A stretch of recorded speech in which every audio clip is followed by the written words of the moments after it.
In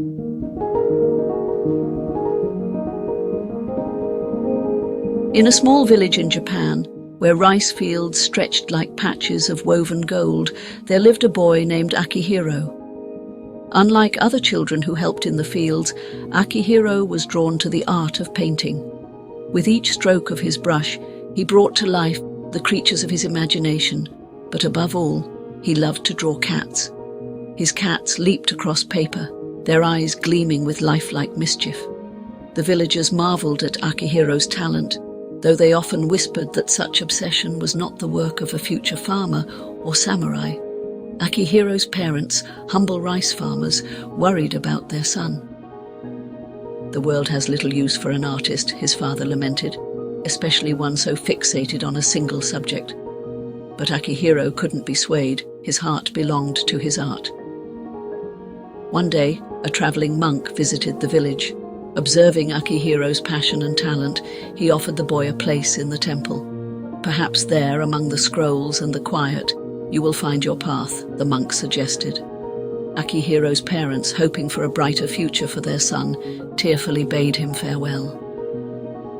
At the temple, Akihiro dedicated himself to his studies and chores, but found every spare moment for his art. He filled the margins of his scrolls with drawings of cats.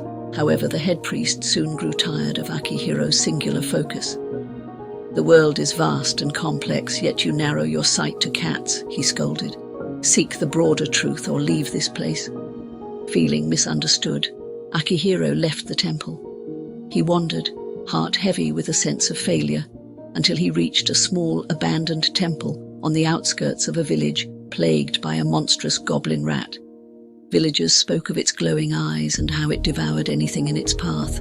They had abandoned their temple, the very heart of their village, to this creature of nightmare.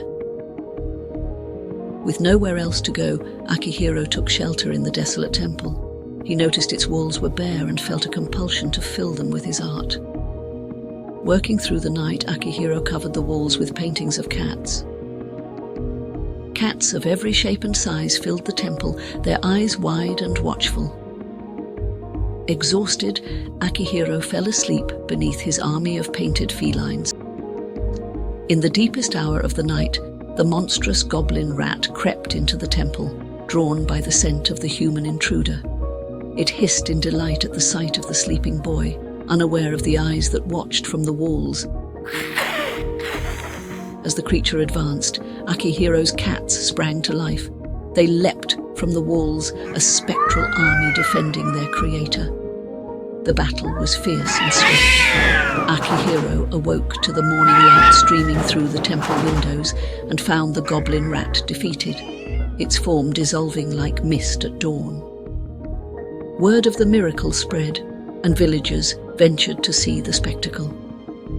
They found Akihiro among his protective cats, the menace that had haunted them vanquished by the boy's singular passion. The village was safe once more, and the temple was no longer a place of fear, but a sanctuary of beauty and strength. Akihiro became a hero, not with the sword or the plough, but with his brush. The villagers recognized the power of his art, and he understood his purpose. He had drawn cats not as an escape, but as an expression of his innermost self and his understanding of beauty and courage. The boy who drew cats had found his path, one lined with the paper and ink of his dreams. His art, once a source of concern, became his greatest gift to the world, reminding all who knew his story that there is strength in following one's passion, however singular it may seem. Akihiro's tale spread far beyond the village, a story of how embracing one's true nature can illuminate the darkest of places.